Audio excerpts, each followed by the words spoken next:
Christine Salazar.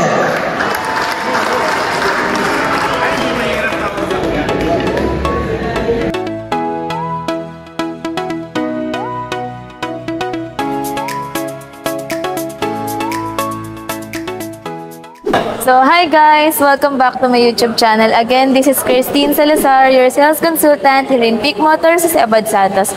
So, for today's video guys, gusto ko nga palang magpasalamat sa lahat ng sumuporta sa amin ni Joey Boy Palaboy for the month of January 2024. So, overall, nakapag-release tayo ng 16 units. So, thank you so much nga po pala guys sa lahat ng mga suporta nyo, and hopefully, sa mga susunod na araw and buwan ay suportahan nyo pa rin kami. So, in this video guys, papakita ko sa inyo itong ating 2024 Montero GLS Automatic. So, i-share ko sa inyo yung brief background ng ating unit price, discount, and kung ano ba yung mga freebies na pwede nyong ma-avail kapag dito kayo sa amin nag-avail. So, let's go guys! So guys, simulan natin sa harap ng ating Montero GLS. So, by the way, this unit guys is 2024 Montero GLS Automatic. So, paano ba natin malalaman kung yung unit natin is GLS variant? So, unahin natin guys. So, as you can see, meron tayo ditong LED projector headlights with DRL. So, ayan. Ayan yung isa sa indicator para malaman nyo na GLS variant yung unit natin. So, another one guys, meron din tayo ditong camera for 360 camera or yung tinatawag nila na bird's eye view. Tignan naman natin yung engine bay ng unit natin. Yung engine natin guys is 2.4 liter, 4 inline, 16 valve, Dover overhead camshaft with variable geometry turbo or yung tinatawag natin na VGT. On din siya Mitsubishi Innovative Valve Timing Electronic Control or yung tinatawag nating na MyVec technology. So para saan ba yung MyVec technology guys? It provides less emission and for better fuel efficiency. So produces 181 horsepower at 3,500 RPM. Also guys, meron din tayong 430 Newton meter of torque at 2,500 RPM. Alam niyo ba guys kung bakit mabenta itong ating Montero Sport? One of the factor na kino-consider ng ating mga Montero buyers is ang kanyang ride and comfort. So, yung front suspension natin guys is naka-double wishbone with coil spring and stabilizer bar. Comes naman sa kanyang rear suspension, naka 3-link coil spring and stabilizer bar naman tayo. Mapapansin nyo dito sa side mirror natin guys, naka-integrated turn signal lights na rin siya. And dito sa ilalim, meron tayong camera para doon sa tinatawag natin na 360 view. So, yung unit natin guys is equipped ng keyless operating system. Kung dala niyo yung key fob niya, pwede niyo lang siyang i-lock and unlock using this button. So, as long as nasa inyo yung susi, no need nyo na pindutin doon sa mismong key fob niya. So, this button, yan, pwede niyo na siyang pindutin. So if ever na i-unlock niyo yung unit guys, automatic magre-retract yung ating side mirror. So, if ever naman na ilalock niyo siya, automatic magpo-fold na rin yung side mirrors natin. So, wala lang tayong dalang susi ngayon guys, kaya hindi ko mapapakita. Pero sa mga videos ni Joey Boy Palaboy guys, nandun yung diff review ng unit na to and pwede nyo yung i-visit. So check naman natin guys yung loob ng unit. Oopsie. Ito na tayo ngayon guys sa loob ng unit and papakita ko sa inyo kung ano ba yung meron sa loob ng ating Montero Sport. So umpisahan natin guys dito sa kanyang adjustment. So meron tayo ditong height adjustment ng upuan. Then ito naman is para ma-adjust din natin yung back seat natin. So ayan. Tapos dito sa may right side, lower, meron ditong lever para ma-adjust nyo forward and backward.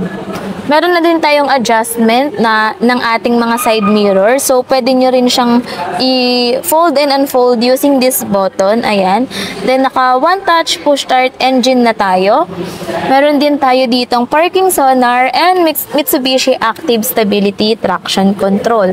So, sa mga nagtatanong kung nasaan yung bukasan nung nung fuel tank, dito po siya located. Ayan. Meron pong lever dito para ma-open nyo yung fuel tank niya. Then, for its engine naman guys, nandito siya sa may left side. So, dito naman tayo guys sa ating steering wheel. So, para dyan sa mga nagtatanong kung na-adjust ba yung steering wheel natin guys, yes, na-adjust po siya para sa own convenience nyo or kung saan yung most comfortable way nyo ng pagdadrive natin. So, i-adjust siya guys. Ibaba nyo lang po itong lever. Ayan. Tapos, pwede nyo siyang i-pull and push. Tapos, na ano rin siya. Wait lang. Ayan. Balik nyo lang po itong lever na to. Steering wheel natin is naka 3-spoke leather wrap na siya. Same with ating expander cross. Then, as you can see dito guys, meron tayo ditong controls para sa ating multimedia system. This one naman is para ma-access natin yung 360 view or yung bird's eye view. And dito naman sa baba is yung hands-free button natin. So if ever na nakakonect kayo sa ating Apple CarPlay and Android Auto, pwede nyo na po siyang gamitin without touching your multimedia system or yung phone nyo po. So very convenient. So, on the left side of our steering wheel, guys, nandito yung ating cruise control. So, ma-access nyo siya if tumatakbo tayo ng 40 kilometers per hour. Meron tayo ditong 8-inch touchscreen monitor equipped with Apple CarPlay and Android Auto. So, ano bang purpose nun, guys? If ever na meron kayong data cable, pwede nyo nang i-connect dito yung phone nyo para ma-access nyo yung mga application na supported ng Apple CarPlay or Android Auto. For example, pwede kayong mag-Waze, Messenger, Facebook, Spotify using this monitor. When it comes naman guys sa ating air conditioning system, naka single zone with auto climate control na po tayo. So ayan. So if ever guys na gusto nyo mag-shift manually pero naka automatic transmission yung unit nyo, pwede nyo pong gamitin yung ating paddle shifter. Ayan. Unlike sa ibang unit guys na meron pa ng mga traditional handbrakes, yung ating 2024 Montero GLS automatic is naka electronic parking brake na rin siya with brake auto hold. Tingnan naman dito guys, sa second row seat natin, sobrang convenient and makakaramdam talaga ng comfort yung ating mga passenger.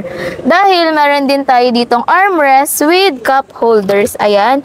So, if nag-work din naman kayo, meron tayo ditong 150 watts. Yan. Pwede kayong magsaksak dito guys ng inyong mga laptops. Then, meron na ring 2 USB ports. So, dito naman tayo guys sa rear view ng ating unit. Naka-LED taillights na po tayo. Ayan. And as you can see guys, meron din tayo ditong reverse camera. Ayan. Pero GLS natin guys, meron na rin siyang 4 parking sensors. 4 eye parking sensors to be exact. Ayan. So, pag-usapan naman natin guys, kung magkano ba yung SRP nitong ating 2024 Montero GLS Automatic. So, ang SRP ng unit natin is 1,828,000 for silver and jet black mica. So, if ever na ang gusto nyong color is diamond white, additional 15,000 tayo sa SRP. So, cash discount is 148,000. Then, yung all-in down payment natin for as low as 65,000 all-in down payment via RCBC approval and 113,000 naman if approved by other banks. So if monthly amortization naman yung pag-uusapan, 37,299 yung monthly amortization natin.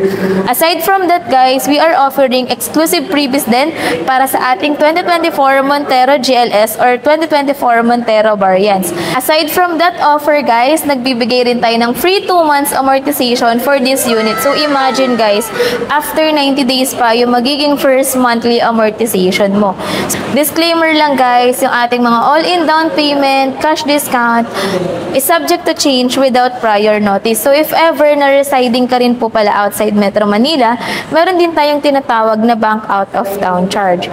So, meron kayo guys na kukuha sa amin na 3 major exclusive freebies tulad ng GT Mags or Black Series Mags, GT Spoiler, and leather seat cover. Pero aside from that, meron pa din kaming mga additional freebies na ibinibigay para sa aming mga subscribers. So kung ano-ano yun guys, i-message nyo na ako sa mga contact numbers ko na indicated dito sa screen, or pwede nyo ring i-visit yung aking Facebook account or aking Facebook page.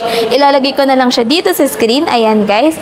And wag na kayong mahihiyang tumawag sa aming mga contact numbers na indicated sa video na to. And guys, thank you so much for watching. See you on my next video. Bye!